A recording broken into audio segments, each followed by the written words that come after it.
All right, ladies and gentlemen, we are coming to step 13, which is figuring out the end and what we are going to be able to put into savings. A balanced budget equals zero. So anything you have left over after paying all your bills should go into savings. So maybe you want to make a big purchase in the future, or you are saving your money just in case you hit like a rainy day fund. You need like a rainy day. Now, a rainy day is a metaphor, it's an idiom. It doesn't mean like a day that's actually full of rain. It actually is a day or an event that was unexpected or was a major thing, which we talked about earlier.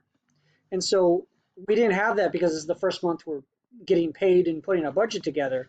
But usually people can save money in case something bad happens. They have an unexpected bill come through, or um, they're trying to save up for something big like these items down here. So I have, unfortunately, put a lot of money away. So I've saved up by not spending much by going out and partying and going out to buy a bunch of clothes over that time. And so I've been able to save $1,692. So I'm going to put that right here. The $1,692 is money that's going to go into savings. And now because I can put so much away, I can decide and figure out how much I want to save for. So let's say I am trying to save up for the Super Bowl. My Rams are going back again, and this time they're ready to go. So I'm going to try to figure out how many months of saving would it take for me to get to my goal of going to the Super Bowl. So I pull up my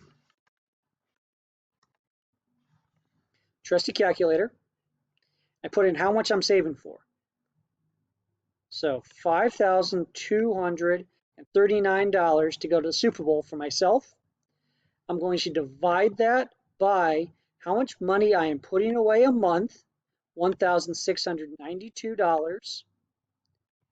And that's going to give me 3.9 So this 3 right here represents months.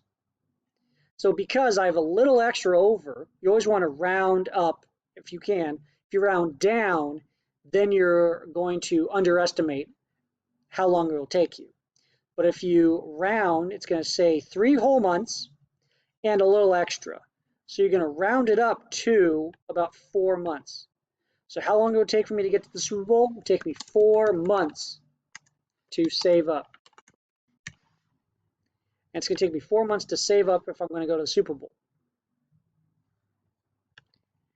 And that, ladies and gentlemen, is going to, then you're going to move your Super Bowl. Boom. Move your little check mark here. I'll make it a little smaller. So go to the Super Bowl. And that's what we're trying to save up over the course of a couple months. And so that is going to end our initial planning phase and budget creation.